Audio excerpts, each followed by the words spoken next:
ओम श्री गणेशाय नमः। शुक्रवार व्रत कथा संतोषी माता का व्रत कथा। आप लोग जो है धन्य हैं जो कि सामूहिक भगवान माता संतोषी कथा सुन रहे हैं। इस व्रत को करने वाला कथा के पूर्व जो है कलश के जल को पूर्ण जल से भर दे, उसके ऊपर गुड़ व चने की दाल रख दे और चना गुड़ जो है बाद में जो है गौ माता को खिलाना चाहिए। सुनने वाला और सुनाने वाला दोनों जो है भगवान माता आदिशक्ति संतोषी माता का जयकारा बोलना चाहिए। बोले संतोषी माता की जय।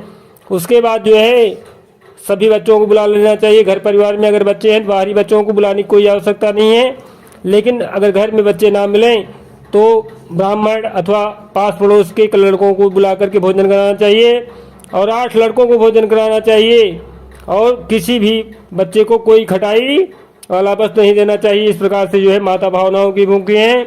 आप लोग प्रेम पूर्वक जो है शुक्रवार व्रत कथा संतोषी माता कथा सुनिए। बोली संतोषी माता की जय। एक समय की बात है कि एक नगर में एक कायस्थ ब्राह्मण और वैश्य जात के तीनों लड़के रहा करते थे और उस तीनों में मित्रता बहुत ज्यादा था।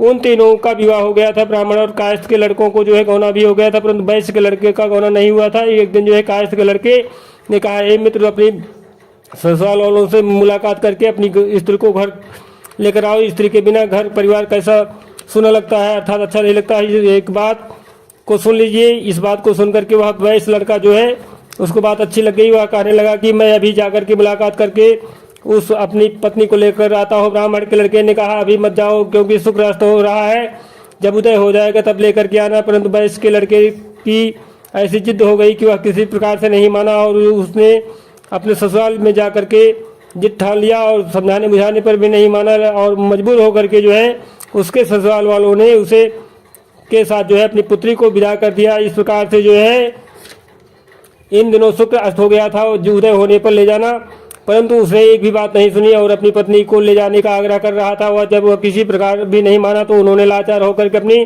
पुत्री को विदा कर दिया। वैसे पुत्र जो है पत्नी को एक रथ में बैठा कर अपने घर को लेकर चल पड़ा। दूसरी थोड़ी दूर जाने के बाद जो है रास्ते में उसके रथ का पहिया टूट कर गिर गया और बैल का पैर टूट गया।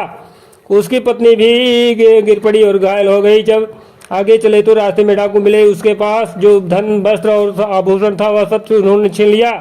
इस प्रकार जो है अनेक कष्टों का सामना करते हुए अपनी पत्नी को अपने घर लेकर के पहुंचा तो वह वैसे लड़के को सर्प ने काट लिया। वह मूर्छित होकर गिर पड़ा और उसके स्त्री अत्यंत विलाप कर रोने लगी। परंतु वैश्य ने अपने पुत्र को वैद्यों को दिखलाया तो वैद्य ने कहा, यह 3 दिनों में मृत्यु को प्राप्त हो जाएगा। जब उसके मित्र ब्राह्मण लड़के और सारी बात को पता लगा तो उसने जो है कहा, सनातन धर्म की प्रथा है कि जिस समय शुक्र अस्त होता है वो कोई अपनी स्त्री को नहीं लेकर जाता है, परंतु यह शुक्र के अस्त होने में जो है स्त्री को विदा करा कर अपने घर ले गया है, जिस कारण उसके सामने इस प्रकार से विघ्न व्यवस्था उपस्थित हुई। यदि वह 3 दिनों के अंदर ससुराल वापस चला जाए और शुक्र उदय होने के बाद पुनः आए तो निश्चित ही इसका यह टल जाएगा। शहर ने अपने पुत्र को और उसकी पत्नी को शीघ्र ही उसके ससुराल वापस में दिया। वहां पहुंचते ही वैश्य की पुत्र की मूर्छा दूर हो गई और ससुराल में जाकर के साधारण उपचार के बाद वह ठीक हो गया, विष मुक्त हो गया और अपने दामाद को स्वस्थ देकर के ससुराल वाले अत्यंत प्रसन्न हो गए। वैश्य पुत्र अपनी ससुराल में जाकर के स्वास्थ्य लाभ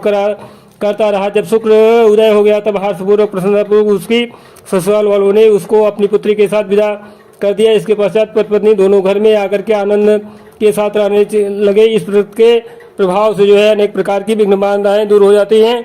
जो लोग भी सच्चे मन से जो है माँ संतोषी माता का पूजा पाठ करते हैं उनकी मनोकामना पूर्ण होती है। बोले संतोषी माता की जय।